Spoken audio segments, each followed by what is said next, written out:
책, 도덕의 계보에 수록된 두 번째 논문의 제목은 죄, 양심의 가책, 그리고 이와 유사한 것입니다. 여기서 니체는 우리가 흔히 양심이라고 부르는 것, 도덕적 죄책감의 원천이 어디서 왔는지 폭로하는데요. 여기선 단지 종교의 해악을 비판하는 걸 넘어서 현대사회의 법과 제도적 근간을 분석하고 소위 말하는 문명의 발전이란 게 무엇인지를 설명하고 있습니다.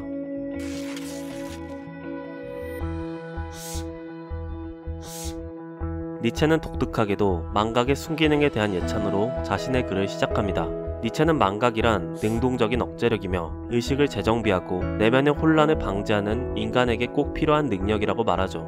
우리는 직관적으로 망각을 최소화하는 게 좋다고 느끼지만 사실 니체의 주장은 오늘날 뇌과학에서도 인정하고 있는 부분입니다. 우리는 망각을 통해 잔 가지를 쳐내듯 뇌를 최적의 상태로 가꾸고 있는 거죠. 이에 따라 니체는 망각을 제거하는 능력으로서 기억력을 정의합니다. 기억을 기본 상태로 망각을 그의 반대로 두는 현대적 감각과는 조금 다른 독특한 시각인데요. 나아가 그는 무언가를 약속한다는 건 어느 정도 미래를 보증한다는 것을 뜻한다며 약속하는 데는 추론적, 분석적 사고 능력을 요구한다고 설명하고 있습니다. 미래를 보증하는 건 추후 일어날 사건들에 대해 인과관계를 이해하고 그것을 안다는 걸 함축하니까요. 약속의 또 다른 특징은 타인의 나와 동등하고 규칙적인, 즉 예상 가능한 존재로 상정한다는 점입니다. 나와 전혀 다른 심리적 특성을 가진 존재와는 쉽사리 약속할 수 없을 뿐더러 믿음을 갖기도 힘들겠죠. 이러한 약속의 두 가지 특성을 토대로 니체는 주권적 개체라는 개념을 끌어냅니다. 즉 주권적 개체란 자유의지를 소유한 존재며 약속을 할 수 있는 인간이라는 거죠. 이 주권적 개체는 자신만의 가치 척도를 지니고 있어 이에 따라 상대방을 파악하는데요. 이들은 자신과 동등한 주권자에겐 존경과 신뢰를 보내고 거짓말쟁이에겐 응징하려는 습성이 있습니다. 이 주권자는 마음속 깊은 곳에 모종의 책임감을 품고 있습니다. 이 책임감이란 약속할 수 있는 존재의 자부심, 자기 자신을 자긍심을 가지고 보증할 수 있다는 지각의 전제인데요. 바로 이 책임감을 우리는 양심이라고 부릅니다. 무언가를 기억하게 만드는데 가장 효과적인 방식은 고통을 겪게 하는 것이라고 니체는 말합니다. 여기서 우리는 역사적으로 초래되었던 상식적으로 볼 땐 끔찍하고 황당하기 그지없는 다양한 종교적 의례를 이해할 수 있는데요. 자식을 인신공양으로 바치거나 고행을 빙자한 고문, 신체 절단을 행하는 등 이렇게 고통으로써 실현을 주는 과정이 바로 그와 관련된 종교적 가르침을 기억하게 만드는 가장 효과적인 방법이었다는 것입니다. 시간이 지나면서 이런 방식들은 점차 완화된 형태로 순화되어 사람들에게 전파되는데요. 이들 중 핵심적인 형태가 바로 금욕주의입니다. 금욕이라는 상태를 지속하는 것 자체가 그 금욕을 지시한 종교의 다른 가르침들까지 기억하도록 지속적인 트리거의 역할을 수행하는 셈이죠. 과거 형벌이 그토록 잔혹했던 이유도 범죄의 대가가 얼마나 참혹한지를 기억하도록 의도한 것이라고 볼 수 있습니다. 이 지점에서 니체는 또 한 번 자신과 동시대의 다른 학자들을 비판하는데요. 그는 당시 도덕 계보학자들이 자신들만의 알량한 현대적인 경험에 매몰되어 실제 역사와 유리된 방식으로 학문 개념들을 탐구하고 있다고 비판합니다. 예컨대 이들은 오늘날 사법적 제재의 정당성을 떠받들고 있는 자유의지에 따른 책임론이 형벌의 근원이라고 주장하는데요. 이는 우리가 범죄자에게 형벌을 내리는 정당한 이유는 그가 달리 행동할 수 있었기 때문에 그 상황에 대한 책임이 범죄자에게 기속되기 때문이라는 겁니다. 하지만 니체는 이런 논리의 개념적 구성물은 단지 최근에 이르러서야 만들어진 인간적 판단에 지나지 않는다고 반박합니다. 즉 현대 이전에 행해졌던 거의 모든 형벌체계의 정당성은 그런 종류의 세련되고 번듯한 이유에서 비롯된 게 아니라는 거죠. 죄인이 벌을 받아야 한다는 정의감 같은 건 인간의 본성이 아니라는 겁니다. 그렇다면 과거엔 무엇이 형벌의 정당성을 책임졌을까요? 바로 손해를 입은 것에 대한 분노였습니다. 피해자가 받은 손해만큼 가해자에게 고통을 가하는 게 마땅하다는 관념이었죠. 그리고 이러한 손해와 고통의 등가 개념은 채권자와 채무자 사이의 계약 관계에서 기인합니다. 니체에 따르면 구매자와 판매자, 채권자와 채무자의 관계는 존재하는 가장 오래되고 근원적인 개인 간 관계입니다. 바로 이 관계에서 약속이라는 게 이뤄지는 것이며 바로 여기서부터 약속하는 자에게 기억하게 만드는 것이 중요해지는 거죠. 실제로 과거엔 채권자가 부채 액수에 상응하는 액수만큼 채무자에게 살을 도려낼 권리를 갖는 게 당연시됐습니다. 신체 각 부분에 대해선 아주 세세하게 나뉘어 각각의 정당한 가격이 산정되어 있었죠. 따라서 죄, 양심, 의무의 심성과 같은 우리에겐 당연시되는 도덕적 개념들은 바로 이런 채권법의 영역에서 발생한 것입니다. 정의와 관련된 모든 관념들, 선량함, 공정성 같은 것들도 마찬가지고요. 이 채권법에서 정당한 대가로 지목된 타인의 고통은 인간의 본성적인 즐거움과 맞닿아 있습니다. 그렇기에 고통스럽게 만드는 것이 보상이 될 수 있었던 거죠. 심지어 과거엔 고통스럽게 만드는 것은 일종의 축제였는데요. 로마의 콜로세움, 중세의 공개 처형과 마녀사냥 등 이에 대한 역사적 사례는 무수히 많습니다. 즉 이 당시엔 말하자면 사심 없는 악의가 인간의 정상적인 속성으로 간주되었던 거죠. 그렇다고 니체가 이런 야만성을 무조건적으로 옹호한 것은 아닙니다. 단지 니체는 인간에 대한 이런 자연적 사실을 언급하면서 오늘날의 도덕이 인간의 모든 본능을 부끄럽게 만드는 작전에 종사하고 있다는 사실을 비판하려는 거였죠. 니체는 이 작전을 병적인 유약화, 병적인 도덕화라고 지칭하는데요. 앞서 말씀드린 것처럼 고통에서의 즐거움을 욕망하는 건 인간의 본능입니다. 이러한 즐거움을 공개적으로 추구하는 게 금기시되더라도 욕망 자체는 사라지지 않았죠. 따라서 이 과정은 더욱 상징적이고 정신적으로 변환됩니다.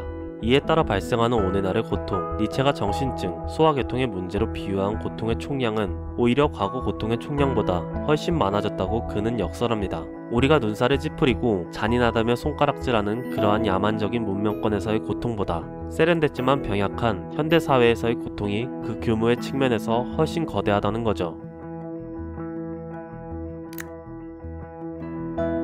이러한 원리는 공동체와 개인 사이에서의 의무 관계에서도 마찬가지로 적용됩니다. 공동체의 관점에서 볼 때 범죄는 말하자면 채권자의 분노를 사는 행위인데요. 법이란 결국 그 사회에 속한 이들에게 요구되는 책임이며 위반 시 대가를 치러야 하는 계약 조항인 것입니다. 사람도 적고 공동재산도 적었던 시절엔 한두 명의 극단적 결심이 큰 사회적 문제를 일으켰습니다. 따라서 엄격한 처벌, 예컨대 공동체로부터의 추방 등이 범죄자에게 가해졌죠. 그런데 공동체의 힘이 점점 세지고 규모가 커짐에 따라 개개인의 일탈이 전만큼 중요한 문제가 아니게 됐는데요.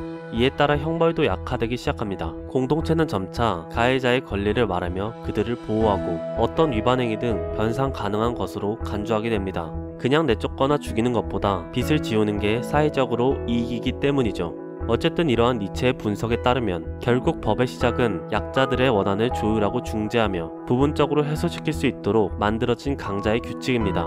따라서 법과 불법을 그 자체로 논하는 건 의미가 없는데요. 앞서 살펴봤듯 폭력에 대한 긍정성, 착취, 침해야말로 인간 삶의 근간이며 본능이기 때문입니다. 그러니 이러한 것들이 그 자체로 불법이 될 순 없죠. 이들을 불법적인 것으로 만들기 위한 다른 수단들이 필요해지는 겁니다. 니체는 어떤 것의 발생 원인과 그것의 효용, 목적은 별개의 것이라고 말합니다. 법, 도덕 같은 것들이 설령 채무자의 요구, 강자의 권리 보호 등을 위해 만들어졌다고 해도 그것들이 가지는 현실에서의 효과가 반드시 약자들에게 적대적일 필요는 없다는 사실을 인정하는 거죠.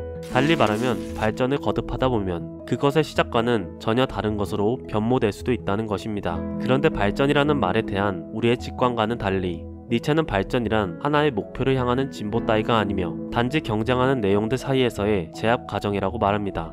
바로 여기서 니체가 말하는 힘의 의지가 나오는데요. 니체는 실질적 진보라는 게 언제나 보다 큰 힘의 의지와 행로라는 형태에서 나타나며 항상 다수의 더 작은 힘을 희생시킴으로써 실현된다고 주장합니다. 이 진보의 정도는 희생의 총합으로 측정될 수 있다면서요. 여기서 말하는 힘의 의지라는 건 단순히 니체가 구분했던 약자와 강자 중 강자에 해당하는 힘이 아닙니다.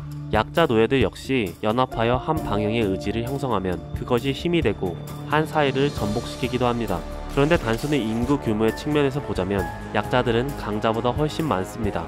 이에 따라 약자들에게 기인하는 힘의 의지가 사회 전반으로 침투하기 쉬운 사회 환경으로 점차 진보하게 되는 것입니다.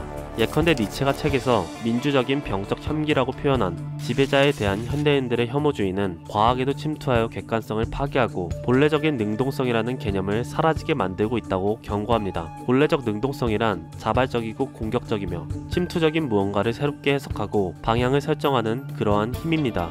말하자면 환경에 대항하고 조율하는 주체성이라고 할 수 있겠죠. 그런데 약자들은 이런 힘을 은폐하고 자신들의 사정에 더 적합한 2급 능동성을 내세웁니다.